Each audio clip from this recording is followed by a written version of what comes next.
The air in my meticulously organized Pomona home often feels thin, each breath a conscious effort. At 67, Eleanor Vance is merely a whisper of who I once was, a shadow clinging to the edges of a life that was supposed to settle into quietude. They say age brings wisdom, but sometimes it only sharpens the edges of deceit, particularly when those closest to you wear the most convincing masks. It began innocently enough, a natural progression after William, my anchor of 42 years, succumbed to a sudden heart attack. His absence carved a cavern in our spacious Cherry Street house, every silent corner echoing memories I was desperate to escape. His armchair, still bearing the imprint of his frame, his vinyl collection gathering dust, the tools in the garage, perfectly aligned. William, ever the railroad dispatcher, lived by precision. Trains don't forgive tardiness. He'd often remind me, a mantra of his orderly world. He was the conductor, I the quiet architect of our shared nest. Now, the nest was a mausoleum. The silence, a torment. I tried to fill it with the blare of the TV, the drone of the radio, even whispering secrets to the houseplants, anything to drown out the gnawing emptiness. My son, Michael, visited like clockwork Sundays, but his presence was as fleeting as a summer storm. We were never truly close, our bond stunted somewhere in his teenage years, where every maternal word became a lecture, every gesture a rebuke.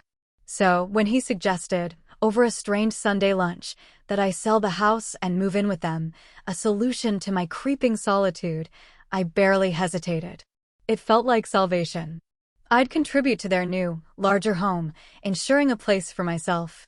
In return, I envisioned the family warmth I craved, the laughter I missed. "You shouldn't be alone, Mom," Michael had urged, his hand resting briefly over mine, a fleeting gesture of comfort. "Besides, Chloe will be thrilled." My granddaughter, then 15, had once adored my visits. At 12, the thought of my moving in had filled her with effervescent joy. We were kindred spirits, baking cookies, sharing stories of meeting William at a 1976 amusement park dance. She'd listen, captivated, braiding colorful threads into bracelets at my feet. Yet, 3 years ago, I hadn't truly known Olivia, Michael's wife. At family gatherings, Olivia Holloway was a whirlwind of smiles and effusive compliments. "Eleanor, you look divine. This pie is a dream. So wonderful to see you." Now, I understand those smiles never reached her eyes, the praises hollow rehearsed. The house sold quickly, Pomona real estate being a hot commodity. The substantial sum I received mostly went into their new acquisition on Magnolia Drive. It was a grand 2-story affair, complete with a basement and a sprawling backyard Michael envisioned as his barbecue sanctuary. "Your room's on the first floor, Mom, right by the kitchen. Easier for you." For the first few months, a fragile peace settled. I helped with meals, occasionally picked Chloe up from school when Olivia was preoccupied with her modest nail salon. Modest, yet Olivia spoke of it like a burgeoning empire of coastal spas. Michael, a window company inventory manager, found his work tedious but stable. A comfortable, predictable life, or so it seemed. The subtle shifts began around the 6-month mark. Minutiae at first. Olivia would forget to include me when guests dined, or casually remark on my clothes. "Eleanor, that sweater dates you, dear." Or, "That shade washes you out completely." Then came the more glaring omissions. My cherished cookbooks, exiled to garage boxes, deemed space hogs. My delicate porcelain figurines, once adorning the mantelpiece, relegated to the top shelf of my closet, they simply clash with the new aesthetic. By the end of our first year, I was a ghost in plain sight. Michael was perpetually absent, either at work or lost in his phone. Chloe retreated further into her friendships, her room a sanctuary from my fading presence. And Olivia? She became my meticulous overseer, every movement scrutinized. "Eleanor, your mug is still in the sink. Please, dear, the thermostat. The electric bill is outrageous enough." We established, "Eleanor, Tuesdays and Thursdays are my laundry days." I tried to speak to Michael, but he'd wave away my concerns with a dismissive hand. "Mom, you're exaggerating. Olivia simply values order. You just need to adapt." The rules, unspoken yet ironclad, multiplied. No television after 9 p.m. The sound apparently disturbed Chloe's concentration. No friends over. This isn't a social club for seniors. No cooking anything more complex than a sandwich. The aroma of fried food, she claimed, permeated the curtains. My world constricted, shrinking to the confines of my bedroom, a refuge from Olivia's thinly veiled barbs. I felt less like a beloved family member and more like a tolerated fixture, an inconvenience whose considerable financial contribution to this very house was conveniently forgotten. The cruelest blow, however, was Chloe's increasing distance. Olivia, with calculated precision, exploited adolescent vulnerabilities, poisoning our bond, molding Chloe's impressionable mind. Your grandmother is so old-fashioned. Look at her strange habits. You don't want to be a nerd like her, do you? I'd catch these phrases, echoing from Chloe's room, watching my granddaughter's gaze shift, avoiding mine, the once easy intimacy replaced by an unsettling wariness. This year, I turned 67. My expectations were modest.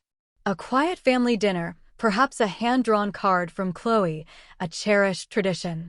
But the morning of my birthday arrived and passed unnoticed. Michael mumbled a hurried goodbye on his way to work, leaving me alone with my tea. Chloe, oblivious, raced off to school without breakfast. Olivia, bathed in the hallway mirror's glow, meticulously applied another layer of lipstick. Eleanor, she stated, without turning, we're having guests tonight. Just a casual dinner with friends. It would be lovely if you made your famous apple pie. Everyone raves about it. A fragile warmth flickered within me. Perhaps they had remembered after all, a quiet surprise in the works. Of course, Olivia, I replied, a hopeful lilt in my voice. I'll bake a pie. I spent the day immersed in the kitchen, a whirlwind of vanilla, cinnamon, and savory stew, preparing not only the beloved pie but also other dishes Michael and Chloe always favored. By 5 p.m., the house hummed with inviting aromas. I even indulged in a small act of self-care, donning a blue dress that William always found particularly elegant. For a precious few hours, I felt needed, cherished. Olivia returned around 6, laden with supermarket bags. Oh, you've cooked already, she said, her gaze sweeping over the laden table. I picked up some ready-made appetizers from the deli. Everyone adores their canapés and salads. My heart sank a heavy stone, but I forced a placid expression. That's fine, I said. More food is never a problem. Olivia pursed her lips, her eyes assessing my dress. Are you really going to sit at the table like that? What's wrong with it? I asked, a tremor in my voice. It's just quite formal for a casual dinner, don't you think? She shook her head. Anyway, before the guests arrive, could you pop down to the basement? Check if the heater's working. Brenda always complains about the cold, and Michael wants to show off his wine cellar. The wine cellar was Michael's pride, a small, damp basement room housing a meager dozen bottles of discount wine. He'd parade guests through, pontificating on bouquets and tannins, with the air of a seasoned sommelier. Of course, I agreed, a sense of foreboding stirring. The stairs were steep, shrouded in dim light. I descended carefully, hand clamped to the railing, the chill seeping into my bones despite Michael's attempts to make the space presentable. I found the space heater in the corner, its coils glowing to life. Then, the creak of the door. Olivia's footsteps. Eleanor, she called, her voice echoing strangely. Did you find the heater? Yes, it's working, I replied, climbing a few steps, my unease growing. But before I could ascend further, the door slammed shut with a sickening thud. The distinct click of the lock echoed in the sudden silence. Olivia! I cried, my voice ragged, rushing to the heavy wood. Olivia! The door slammed shut. I know, Eleanor, her voice, devoid of concern, drifted from the other side. It was meant to. What? My mind reeled. Open the door, please. I'm afraid not. Olivia's tone was saccharine, like explaining obvious truths to a particularly slow child. We have important guests tonight, and frankly your presence would simply spoil everything. All your endless stories of dear William and the good old days. It's tiresome, Eleanor. I stood, frozen in shock and humiliation. "But it's my birthday," I whispered, the words catching in my throat. A beat of silence from the other side. "Oh, is that why you're all dressed up?" Olivia's soft chuckle grated on my nerves. "The party isn't for you, Eleanor. We just wanted to gather some friends. And your birthday is, well, let's just say it's not a terribly significant occasion." Tears welled, hot and stinging, but I choked them back. I would not give her the satisfaction of seeing me cry, even unseen. "When are you letting me out?" I asked, my voice a forced study line. "When the guests leave," Olivia replied. "Don't worry, you won't starve to death in one night. There's a heater, so you won't get cold. Just sit quietly and don't even think about knocking or yelling. The music will be loud enough to drown out any noise. Oh, and by the way, I told everyone you went to a friend's for the weekend, so don't expect anyone to come looking for you." Her footsteps receded, and I was plunged into the semi-darkness, illuminated only by a faint bulb and the heater's orange glow. A tidal wave of rage, resentment, and utter helplessness washed over me. How could she? How could my own son allow this? Was I truly so utterly insignificant to them? I sank onto an old, dusty chair beside the makeshift wine cabinet, my hands trembling, whether from cold or fury, I couldn't tell. Then, a faint vibration in the pocket of my dress. My cell phone. I had completely forgotten it. The small, outdated smartphone Michael had given me when he upgraded, declaring, "You don't need anything more, Mom. Just for emergencies." It wasn't just a phone. It was a lifeline, a fragile thread connecting me to the world outside this damp prison. More importantly, it was my window into the unfolding charade upstairs, in my own home, while I was hidden away like an inconvenient truth. Holding the familiar device, a strange calm settled over me. That small piece of control, the ability to observe, allowed my scattered thoughts to coalesce into a chilling clarity. Just over a month prior, a series of unsettling disappearances had prompted me to act. First, William's 30th anniversary gift, my cherished pearl earrings. I remembered precisely placing them in my jewelry box. When I'd inquired, Olivia's eyes had widened in feigned innocence. "Eleanor, dear, you probably just misplaced them. It happens at your age." Then, my mother's beloved brooch, a treasured heirloom, and a rare bottle of perfume I'd saved for a special occasion. Even the delicate porcelain ballerina from my bedside table vanished. Each time, Michael and Olivia offered the same, dismissive explanations. I'd forgotten. I'd moved it. My fault. But the final, agonizing blow was the disappearance of my journal. I had kept it since I was 17, a thick, leather-bound testament to a lifetime of thoughts, fears, joys, a collection of pressed flowers and ticket stubs from cherished memories. It was an extension of myself. One morning, it was simply gone from its usual drawer. I tore my room apart, then the parts of the house I was allowed access to. Nothing. When I turned to Michael in desperation, he'd merely shrugged. "Mom, it's just an old notebook. Maybe you threw it out by accident during cleaning." But I would never throw away my journal. Never. That's when the chilling realization struck me. This wasn't accidental. This was orchestrated. That's when I decided I needed eyes where I couldn't be.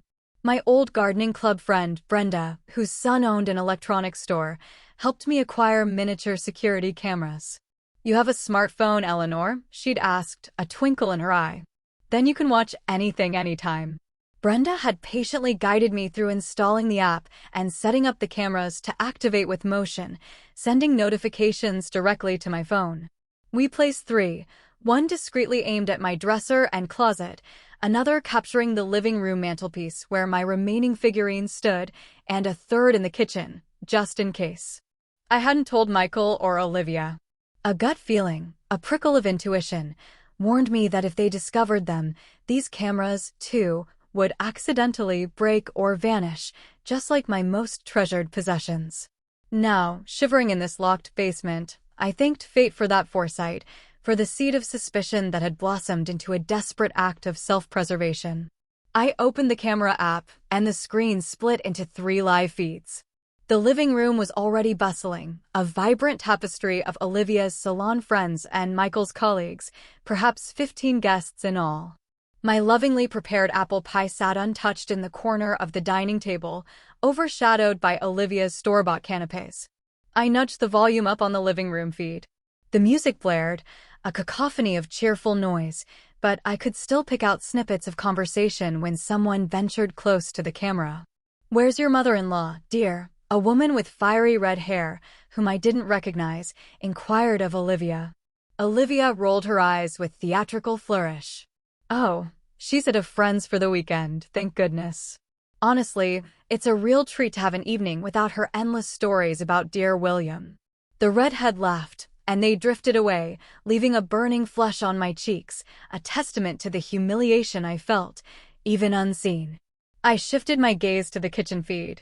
Michael was fumbling with a wine bottle. Brenda, our lovely neighbor from across the fence, a woman my own age with whom I'd shared many a gentle chat, approached him. "Michael, where's Eleanor? I brought her a little something." My son froze, then turned, a strange, fixed smile on his face. "Oh, she's visiting a friend in Riverside. You know, Mom's been so active lately." He chuckled, a strained, unnatural sound. Oh, Brenda's face fell, disappointment etched in her features. "How odd. Especially on her birthday." "Birthday?" Michael's face blanched slightly. "Oh, right. Yes. We celebrated last weekend, you know. A small family dinner, just how she likes it." A web of lies, spun with casual cruelty. Michael and Olivia had been at the coast that weekend, leaving me alone with Chloe, who, in turn, spent most of her time at a friend's house. Brenda nodded, but her eyes, I could see, held a flicker of doubt. "Well, please give her this when she gets back," she said, extending a small, neatly wrapped package. "It's just some lavender tea. Eleanor mentioned once she loved it." My eyes welled. A stranger remembered my preferences, my birthday, more genuinely than my own family. I swiped the screen, moving between the camera feeds. Chloe sat hunched in a corner of the living room, absorbed in her phone, a picture of teenage boredom. She never enjoyed Olivia's parties. Too many adults, too many forced smiles, and strained conversations. Then, a new arrival caught my attention. A tall, lean man with slicked-back dark hair and sharp, predatory features. He wore an expensive suit that seemed oddly out of place in the casual setting. I recognized him immediately. Arthur Sterling, my financial advisor. The man Michael had recommended to manage the funds from my house sale. After William's death, I'd been adrift, grateful for Michael's help in finding a trusted professional. Arthur would visit quarterly, presenting reports filled with numbers and graphs that meant little to me, but always assuring me my investments were in good hands. And that, at the time, was enough. Now, seeing him here, at Olivia's party, a chill snaked down my spine. What was his connection to Olivia? Michael wasn't particularly friendly with him. Olivia greeted Arthur with an almost frantic enthusiasm, a peck on his cheek, linking arms, parading him around. But it was their shared glances, when they thought no one was looking, that truly unsettled me. Gazes too intimate for mere acquaintances. I switched the camera to the kitchen. Minutes later, they were standing uncomfortably close by the refrigerator, their voices a low murmur. "You're late," Olivia said, but her tone was playful, not reproachful. "The meeting ran over," Arthur replied, a quick glance over his shoulder. "Is she contained?" "Don't worry. The old woman's locked in the basement," Olivia grinned, a chilling, triumphant smirk. "She thinks it's because of the party. She has no idea her precious son has agreed to send her to Pine Hills as early as next month." Pine Hills. The name registered, a familiar dread bubbling up. A nursing home on the outskirts of Pomona. Not the worst, but certainly not the elite facility Michael had once vaguely mentioned. I was to be dispatched there, without my knowledge or consent. "Are all the arrangements finalized?" Arthur pressed, his voice barely a whisper. "The paperwork?" "The power of attorney. Michael will handle it next week," Olivia assured him. "The lawyer's already drawn everything up. The old woman won't even know what she's signing. We'll tell her it's an insurance renewal or something innocuous." And if she resists? Olivia shrugged, a casual dismissal. Then we move to plan B. You've seen her moments of absent-mindedness. Forgetting the stove, locking herself in the bathroom. She winked, a chilling display of calculated malice. A few more incidents like those, and even the most scrupulous judge will deem her incompetent. A cold dread gripped me. I never forgot to turn off the stove. I never locked myself in the bathroom. Were these incidents staged? Had they truly stooped to such depravity to dispose of me? You're certain Michael's fully committed? Arthur's voice was low, conspiratorial. He's a weakling, Olivia scoffed. Of course he has his fleeting doubts, she is his mother, after all. But he wants the house unburdened by an inconvenient old woman, and most of all, he wants the money. And there's still a substantial sum in the accounts she didn't put into the house? Arthur inquired. He nodded. About $150,000, plus William's monthly pension and her insurance payouts. Not a fortune, but enough to cover Pine Hills for several years and leave plenty for home renovations. Perhaps even a new car. A new car. My money, accumulated over a lifetime, William's hard-earned legacy, to finance Olivia's indulgences while I withered away in Pine Hills. A searing, pure, undiluted rage ignited within me. How dare they? How dare my own son be complicit in this monster scheme? Their hushed conversation was abruptly interrupted by Chloe, who wandered into the kitchen, rummaging through the refrigerator. Olivia and Arthur instantly separated, adopting an air of casual nonchalance. Chloe, darling, what are you doing? Olivia chirped, her smile stretched taut. Looking for soda, the girl mumbled, avoiding eye contact. Drinks are in the living room. Olivia's voice held an edge of impatience. Only wine and that awful mineral water, Chloe retorted. I want a Coke. Chloe, Arthur interjected, his voice unexpectedly gentle. Isn't that what parties are for? To get what you want. He winked at my granddaughter, and I saw Chloe flinch, a subtle recoil, before grabbing a Coke and hurrying out. That fleeting exchange sent a fresh wave of unease through me. There was something unsettling in Arthur's gaze, something predatory in his interaction with my young granddaughter. I switched back to the living room, where Michael, now slightly inebriated, his usually neat hair disheveled, was conversing with a burly coworker in a plaid shirt whose name I couldn't recall. So, how's your mother? The coworker asked. Still living with you? Michael sighed, taking a long sip of his drink. For now, yes. But we're looking into a nursing home. She'd receive professional care, socialize with her peers. It would be better for her. Is she on board with that? Not entirely, Michael grimaced.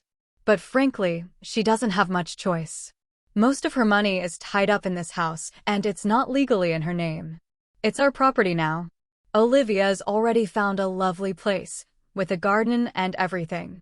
Doesn't sound cheap, the colleague observed. No, but Mom has her pension and some savings.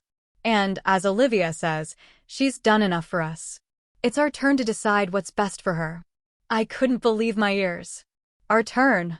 After everything I had sacrificed, after selling the house where William and I had built a life, where every corner echoed our shared history, after handing over almost all my life savings, keeping only a small emergency fund. Outrage boiled, but a paralyzing fear tightened its icy grip.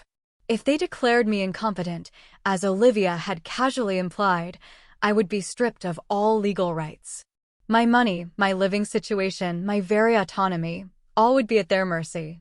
I switched the camera back to the kitchen, where Olivia was now chatting with a friend from her salon, a tall blonde adorned with an excessive amount of jewelry.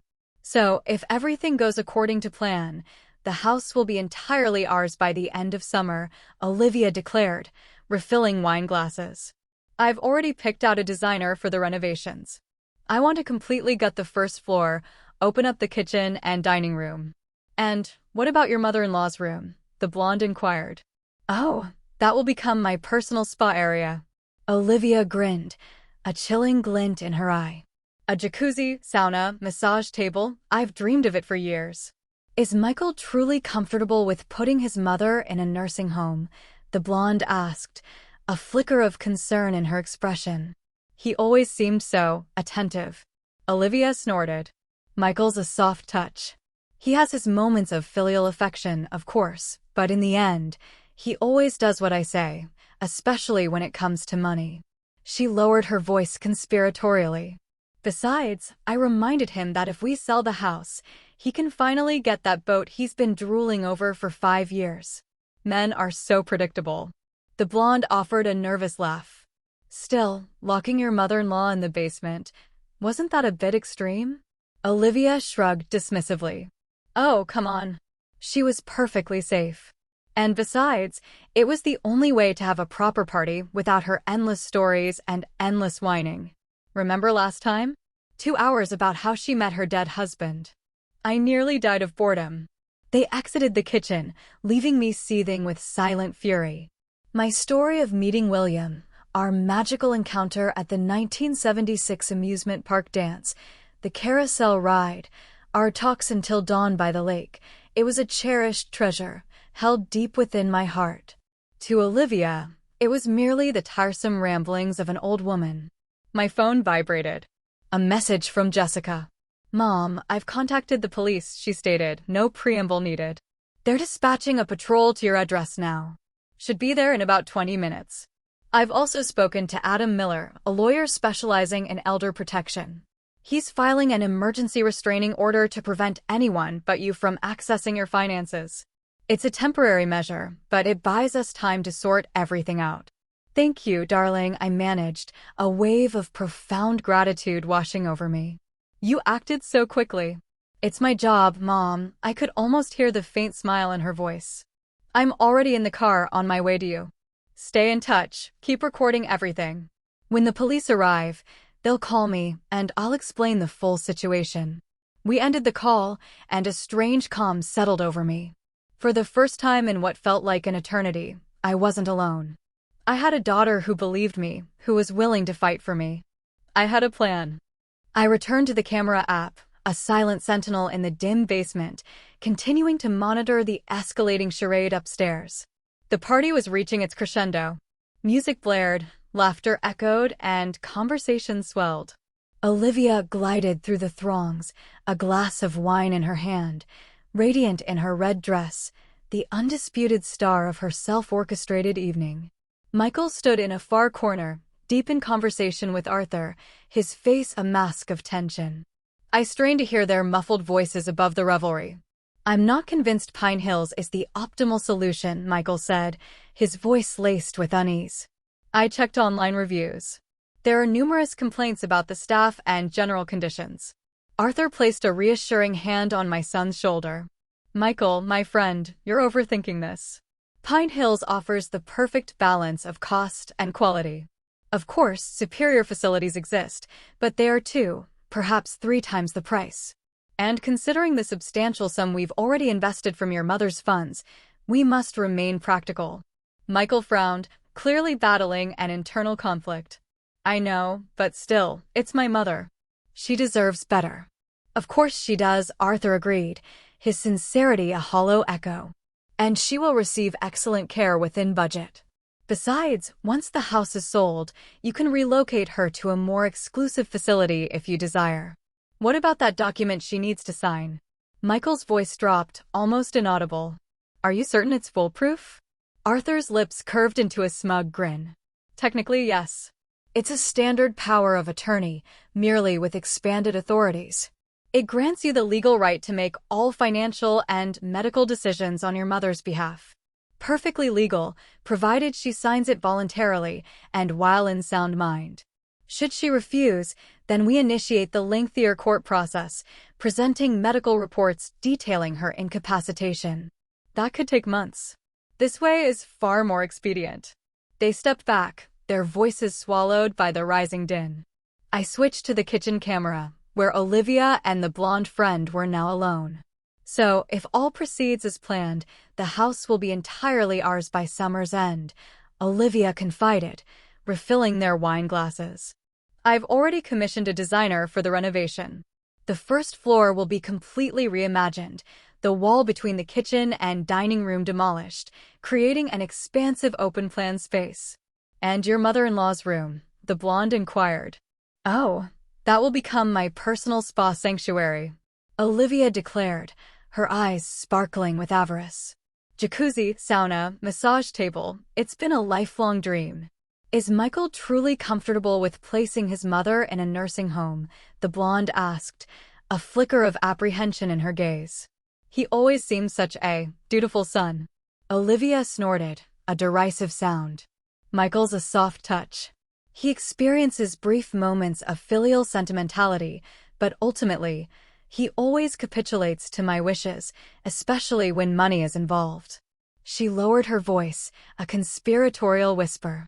Plus, I reminded him that selling the house would finally allow him to acquire that boat he's been obsessing over for the past 5 years. Men are so predictably malleable. The blonde offered a weak, awkward laugh. Still, locking your mother-in-law in the basement, wasn't that a tad excessive? Olivia merely shrugged. Oh, please. She was perfectly safe down there. Besides, it was the only means to ensure a proper celebration without her endless, tedious anecdotes. Remember last time? 2 hours recounting how she met her late husband. I nearly expired from sheer boredom. They exited, leaving me to stew in a cauldron of simmering rage. The story of my meeting with William, a cherished memory. Our initial encounter at the 1976 amusement park dance, his invitation to the carousel, our conversations until dawn by the lake. It was a sacred part of my history. To Olivia, it was merely the irritating drone of an old woman. My phone vibrated again. A text from Jessica. Mom, police are on their way. ETA 10 minutes. Stay strong. I drew a ragged breath, the tremor in my hands subsiding. Soon, justice would be served. Then, the basement door creaked open once more. Chloe. She stood on the threshold, in her pajamas, clutching her jacket. Grandma, she whispered, her voice barely audible. They're all still drinking in the living room. Now's our chance. I hesitated. Jessica's plan was for me to remain hidden until the authorities arrived. But a powerful, visceral urge propelled me forward. Wouldn't it be more impactful to confront them face to face, to witness their shock as their carefully constructed charade imploded? Jessica said the police would be here soon, I whispered back. Perhaps we should wait. What if they don't believe us? Chloe argued, her young voice laced with a raw fear. What if Mom and Dad convince them you just forgot, that you went down to the basement yourself, or that you're not well? She trailed off, the unspoken accusation hanging in the damp air. There was a horrifying truth in her words. Olivia was a master manipulator, capable of bending reality to her will.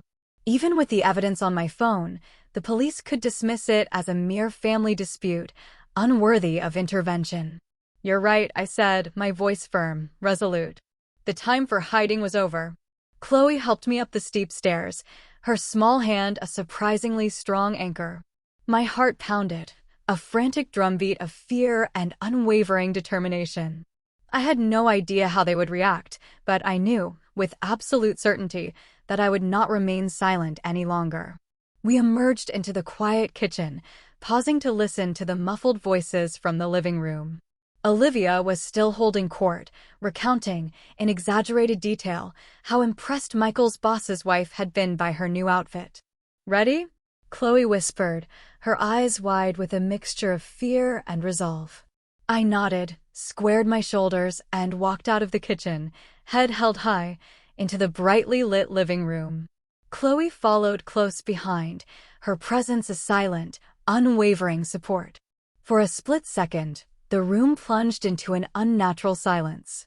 Olivia froze, her wine glass halfway to her lips, her eyes wide with undisguised shock. Michael jolted upright on the sofa, his face ashen. Arthur flinched, a subtle tremor, but quickly regained his composure, his features hardening. Mom? Michael was the first to break the stunned silence, his voice a disbelieving tremor. What are you? I thought you were in the basement. I replied, my voice steady, betraying none of the turmoil within. Your wife locked me in there more than 3 hours ago. On my birthday. Michael, Olivia snapped, quickly recovering her composure. Eleanor, don't be absurd. Nobody locked you in. You must have locked yourself in and then forgotten. She turned to Chloe, her eyes narrowing into slits of venomous anger. "What are you doing? I told you to go to bed." "I couldn't leave my grandmother in the cellar," Chloe retorted, a steely defiance in her young voice I had never heard before. "What you did was awful, Mother." "Chloe!" Olivia shrieked, her face contorting with fury. "Go to your room at once." "No," Chloe declared, crossing her arms stubbornly. "I'm staying with grandmother." Olivia lunged to her feet, her eyes flashing. "You don't know what you're talking about. Your grandmother is out of her mind. She's confusing reality with fiction." "We're just no more lies, Olivia," I interrupted, pulling my phone from my pocket. "The game is over." "What do you mean?" she stammered, a flicker of raw panic in her voice. "I know everything," I stated, my voice gaining strength with each word. "About your plans to send me to Pine Hills. About you and Arthur stealing money from my accounts. About how you've been intercepting Jessica's letters all these years. About everything." Olivia's face turned ghastly pale, but she quickly forced a semblance of control. "This is nonsense. Michael, your mother is clearly delusional. We seriously need to consider professional help for her." Michael looked from me to his wife, visibly torn, speechless. "Olivia, perhaps we should shut up, Michael." Olivia hissed, her voice cutting. "Can't you see she's not herself?" "Oh, I'm more than sane," I countered, activating the camera app on my phone. "And I have proof." I turned the screen towards them, and the kitchen camera feed, raw and damning, played out, Olivia and Arthur conspiring, discussing the most efficient ways to dispose of me and seize my money. "What the hell is that?" Olivia shrieked, her voice rising an octave, shrill with disbelief. "Were you spying on us? You put cameras in our house." "My house," I corrected, my voice ringing with a newfound authority. "The house I bought with my money. And yes, I installed cameras after my belongings started disappearing. William's pearl earrings, my mother's brooch, my journal. Did you truly think I wouldn't notice?" Arthur, who had maintained a facade of composure until this moment, suddenly looked even paler, a sickly green hue. "Eleanor, you're misinterpreting everything. We discussed the possibility of transferring you to a specialized facility out of pure concern for your health. And as for finances, all transactions were completely legal and with your consent." "My consent?" I laughed, a harsh, bitter sound. "You mean those forged signatures?" I scrolled through my phone, displaying a screenshot of a document with a glaringly obvious forged signature. "That is not my signature, Arthur, and we both know it." For the first time, his unwavering confidence visibly fractured. "These documents were signed by Michael on your behalf, with your verbal consent. It's standard practice." "Liar," I said calmly. "I never gave such consent, and Michael knows it." I turned to my son, whose face was now ashen. "Tell me, son, did you truly believe I wouldn't find out? That I would let you send me to Pine Hills, sell my house, and embezzle my money?" Michael lowered his head, unable to meet my gaze. "I thought it was what was best for everyone. You need supervision and Olivia, and I can't." "Don't lie now," I interrupted him, my voice firm. "You weren't thinking about looking after me. You were thinking about money. About the $320,000 you planned to get when you sold the house. About the boat you wanted to buy with my money." Chloe's eyes widened, a dawning horror in their depths. "Dad, is it true?" Michael didn't answer. His shoulders slumped under the crushing weight of shame and exposure. Olivia, however, was not about to yield without a ferocious fight. "It's all lies," she spat, though her voice lacked its usual conviction. "You can't prove a thing you're saying, and these recordings can easily be faked. Who would believe a senile old woman against the word of 3 respectable adults?" "I will," a voice resonated from the front door. We all turned. Jessica stood in the doorway, a figure of resolute strength. Beside her, a uniformed police officer, Officer Rodriguez, and a man in a crisp suit whom I recognized as Adam Miller, the lawyer. "Jessica." Michael gasped, clearly stunned by his sister's unexpected appearance. "What are you doing here?" "Saving our mother from the 3 of you," she replied, her voice cold, unwavering. Then she turned to me, a warm, reassuring smile gracing her lips. "Mom, are you okay?" I nodded, tears of relief blurring my vision at the sight of my daughter. I am now. Olivia, ever the chameleon, quickly adopted a saccharine smile. Jessica, what a pleasant surprise. We never expected to see you after all these years. I'm sure you didn't, Jessica retorted, her tone cutting.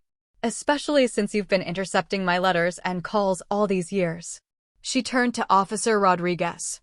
Officer, this is my mother, Eleanor Vance. The one I told you about.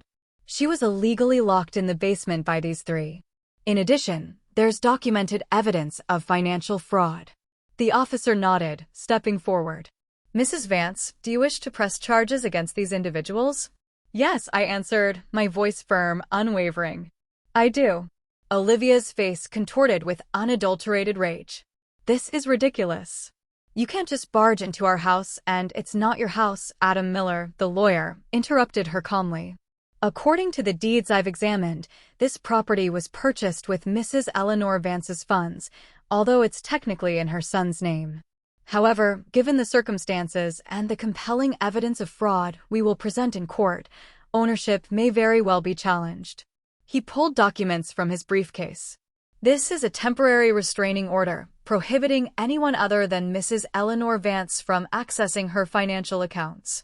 Furthermore, here is an order to preserve all electronic and paper documents related to her finances. Any attempt to destroy or alter these documents will be considered obstruction of justice. Arthur, who had remained remarkably composed until this point, suddenly turned an even paler, greenish shade. You can't do this. This investment was made with full consent obtained by fraud, Mr. Sterling, Adam interrupted, his voice sharp. Or through the use of forged signatures. Either way, it constitutes a serious violation of the law. I'm certain the Securities and Exchange Commission will be very interested in examining your activities. Arthur's face was now a sickly, pallid green. Officer Rodriguez stepped forward. Mr. Sterling, I need to ask you some questions in connection with the allegations of financial fraud and elder abuse. You have the right to remain silent. As the officer recited Arthur's rights, I watched Olivia and Michael. My daughter-in-law looked as though her meticulously constructed world was crumbling before her eyes, which, in truth, it was. Her carefully laid plan to eliminate me and plunder my assets was collapsing into ruins. Michael looked utterly devastated. He sat slumped, head bowed, unable to meet my gaze, or Jessica's, or even Chloe's, whose eyes, wide with disappointment and pain, were fixed on him. How could you, Daddy? Chloe whispered, her voice fragile. How could you do this to Grandma? Michael finally raised his head, his eyes brimming with tears. I didn't know. I didn't realize it would go this far. Olivia said Mom would be happier in an institution, that she needed professional care. Don't you dare put this on me. Olivia shrieked, her voice sharp and furious. You knew exactly what was happening. You signed the documents. You took the money. You agreed to sell the house. Because you gave me no choice. Michael yelled back, his voice rising, a raw surge of long-suppressed anger. You said that if we didn't do it, we'd lose the house, that we wouldn't be able to pay for Chloe's college. That's enough. Olivia shrieked, cutting him off. Don't you dare shift the blame onto me. You were more than happy to spend your mother's money on a new car, and you were planning to buy a boat. They continued their bitter recriminations, a toxic deluge of years of mutual resentment and manipulation. But I no longer listened. My gaze found Jessica, who walked to me and gently took my hand. Shall we go, Mom? She asked softly. You don't need to hear any more of this. I'm taking you home. Home? I asked, a sudden uncertainty in my voice. Had I truly found one? To me, Jessica clarified, her grip firm and reassuring. To Ryan and me and little William. He's so looking forward to meeting you. At the mention of a grandson I'd never met, a profound warmth spread through me. Does he truly know about me? Of course, Jessica smiled, her eyes brimming with love. I tell him about you every day. I've shown him your pictures. He calls you Grandma Eleanor and asks when you're coming. Tears streamed down my cheeks, no longer from bitterness or sorrow, but from a burgeoning hope. I still had a family. A real family that loved me. Chloe approached us, her face etched with worry. What about me? She asked quietly. Can I visit my grandmother too? Jessica smiled at her niece, wrapping an arm around her shoulders. Of course, sweetheart. You are always welcome in our home, and your cousin will be thrilled to meet you. Chloe offered a fragile smile, but her eyes remained shadowed with concern. What will happen to Mommy and Daddy now? Jessica sighed. That depends on many factors. The court's decision, how much they cooperate with the investigation. But one thing I can promise you is this. You won't be alone. We're going to help you through this. As we spoke, Officer Rodriguez led a visibly devastated Arthur Sterling away. Olivia and Michael continued their vitriolic argument, their voices growing louder, angrier. Let's get out of here, Jessica urged, gently guiding me towards the door. Officer Rodriguez said they'll contact us tomorrow for an official statement. For now, you need rest. I nodded, a sudden, profound weariness settling over me. This day, which had begun with such chilling betrayal, was ending with a fragile, blossoming hope. I cast one last glance at Michael, and our eyes met for a fleeting moment. In his gaze, I saw shame, profound remorse, and the dawning realization that he had lost something far more precious than money, the trust and love of his mother. Come on, Mom, Jessica repeated, gently pulling me through the doorway. I allowed my daughter to lead me out of a house that had never truly been mine, towards a new life, with a family that truly loved me. 2 months later, I sat on the veranda of Jessica's house, watching little William play in the sun-drenched garden. He was a miniature reflection of his grandfather, the same piercing blue eyes, the same infectious smile that squeezed my heart with a bittersweet ache every time. Beside me, Ryan, Jessica's husband, was a revelation, a kind, thoughtful man, utterly unlike the shiftless musician Michael had painted. He was indeed a musician, but also a respected teacher at the local art school, with a stable career and a talent I was quickly coming to admire. Jessica emerged from the house, carrying a tray laden with teacups. How are you feeling, Mom? She asked, settling beside me. Better, I replied honestly.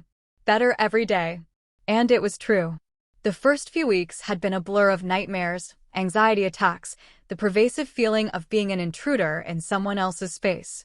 But Jessica, Ryan, and little William had enveloped me in such unwavering care and love that, gradually, I began to feel truly at home.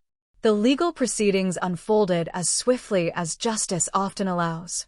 Arthur Sterling was arrested for financial fraud, and the ongoing investigation had unearthed other victims beyond myself. Olivia faced charges as an accessory to fraud and elder abuse. Michael, given his cooperation and guilty plea, faced less severe charges.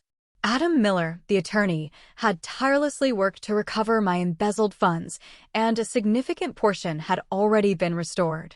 The house in Pomona remained a subject of ongoing litigation, but the prospects were favorable, strengthened by my original principal payment and Michael's candid testimony. Chloe now lived with us, at least temporarily. Following Olivia's arrest and the divorce proceedings initiated by Michael, it was decided that Jessica's home offered a more stable environment for her. She was slowly adjusting to a new school, new routines, new relatives. Sometimes, in the quiet of the night, I would hear her crying, and I would sit with her, holding her hand, reassuring her that her parents' actions were not her fault. Jessica, with tireless dedication, helped me rebuild my financial independence. We opened new accounts, accessible only to me, and she guided me through drafting a new will and a genuine power of attorney, bearing my authentic signature. There's another letter from Michael, Jessica said, interrupting my peaceful reflections. Do you want to read it? I hesitated. Michael had written to me weekly since I left, long, remorseful letters explaining how Olivia's manipulations and his own fear of losing the house and failing to secure Chloe's future had clouded his judgment. He sought forgiveness, but never insisted on it, understanding that some wounds heal slowly, if at all. Yes, I said finally. I'll read it. Jessica handed me the envelope, then tactfully moved to join William, giving me space.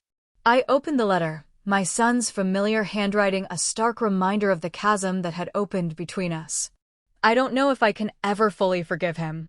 I don't know if the relationship we once shared, before greed and manipulation poisoned his soul, can ever truly be rebuilt. But one thing I knew with absolute certainty: I would no longer allow fear or doubt to dictate my life. I would no longer be a silent victim. At 67, I was embarking on an entirely new chapter. With the daughter I had rediscovered, the grandson I was just beginning to know, and the granddaughter I was fiercely determined to protect from her parents' mistakes. It wasn't the quiet autumn of life I had envisioned, but perhaps, in its unexpected twists, it was exactly what I needed.